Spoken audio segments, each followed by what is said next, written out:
As somebody who has spent most of their young life gaming, I have to say that I think the gaming industry is effectively screwed. Hi y'all, Snarky J Cosplay here. So I want to preface the argument that I'm making in this video by saying that I basically grew up gaming. I'm not gonna sit here and say I'm like a pro MLG gamer, whatever, but I spent so many hours of my childhood on PS2 and later on PS3, and I had so much fun with a lot of the games. When I was younger, Little Big Planet, Sly Cooper, Ratchet and Clank, all of those took over my life. And when I got older, it was all about Red Dead Redemption, Assassin's Creed, BioShock, Fallout, all that good stuff. That was 100% what I spent my time doing because as somebody who had very little social life, you turn to gaming. And as I've gotten older, I have found that one of two things has happened, and they both resulted in the fact that I really don't game much anymore.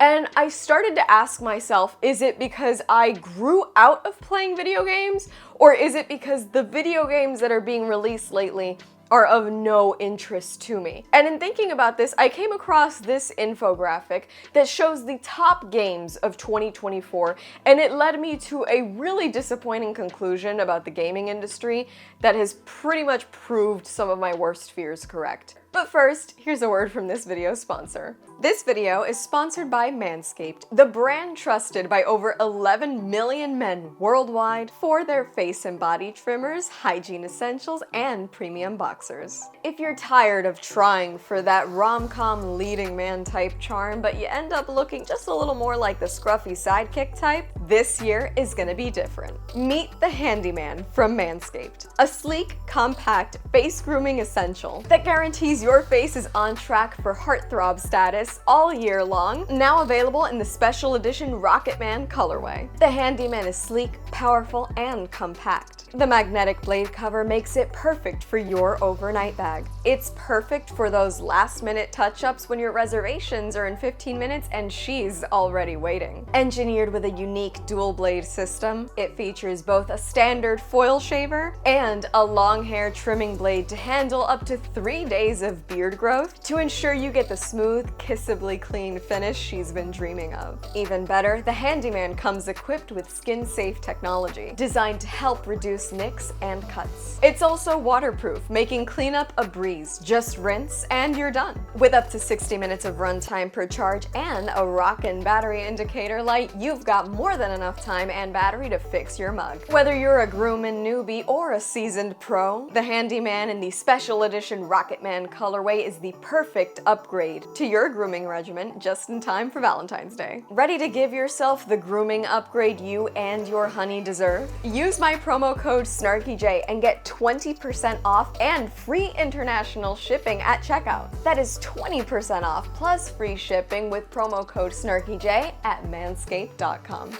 Alright, back to brass tacks. So these were the highest selling video games of 2024. And if we take a look at this list, with the exception of Elden Ring, literally everything is either a first-person shooter, some kind of sports game, or a fighting game. And look, it's not my goal here to say that any of these games are bad, nor are any of these styles of gaming bad. Online multiplayer, sports, that sort of thing, they're a big deal within the gaming community because I find that what a lot of people want to do when they game is they want to play with other people, either against or cooperatively. They want to experience a game.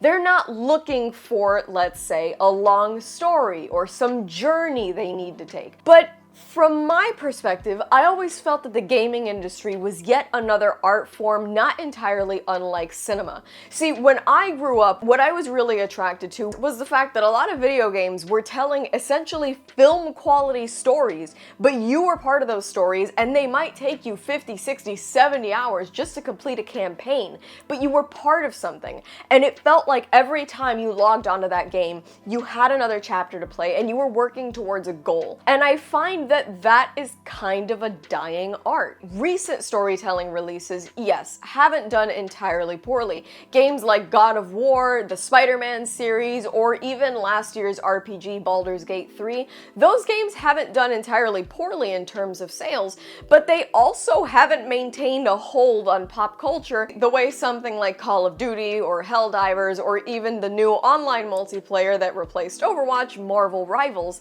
seems to have had. It seems like the storytelling aspect of video games is just going out the window.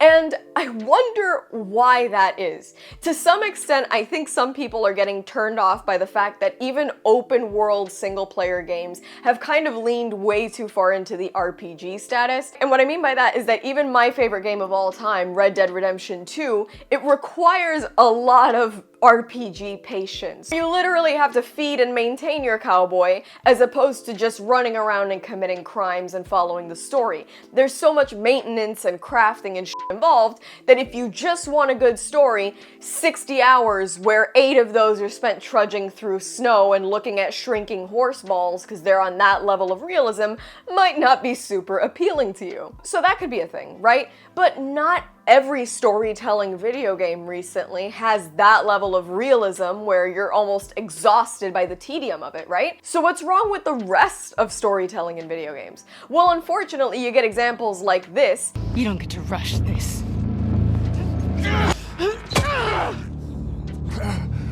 Please get up! You know, lovable games where a big, strong, muscular woman gets to beat the shit out of the lovable but flawed main character from the first game, beats him to death with a fucking golf club, and then they spend the rest of the game trying to explain to you how that was justified. I will never forgive them for this. Or in other RPGs, you get stuff like this. She's still holding the ruby in her other hand. Oh, Ah, shit. They're still holding it. Sorry. But there's not always time for big, drawn-out apologies.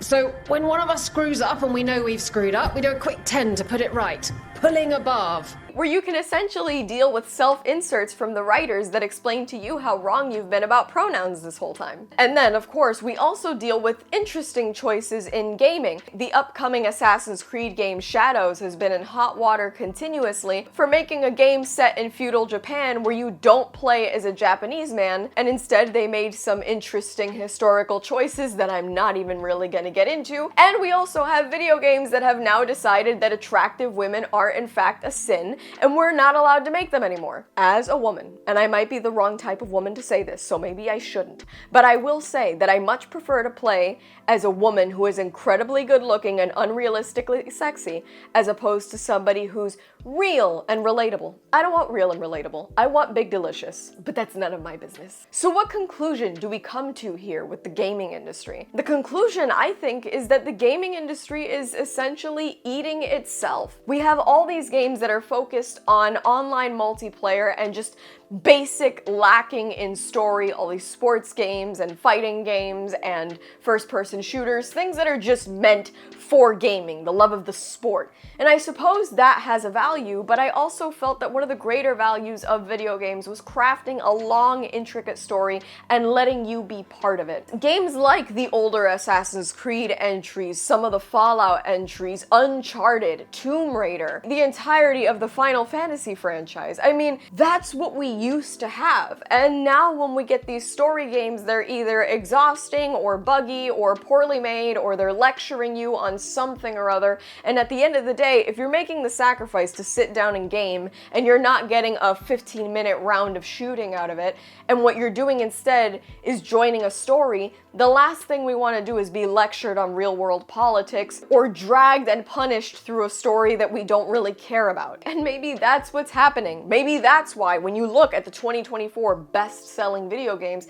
none of these story games, besides Elden Ring, are even on here, because they're just not worth it. I hope though that not all is doom and gloom within the gaming industry, right? It can't all just be online multiplayer. It can't all just be first-person shooters. Something has to happen, and I have to hope that with these new upgrades in operating systems and animation, we have to see soon a gaming renaissance. Somebody has to come back and stop telling lecturing stories and instead tell a really good story, right? Is it wishful thinking to hope that we're gonna get a great story and a lot of fun out of a game like GTA 6?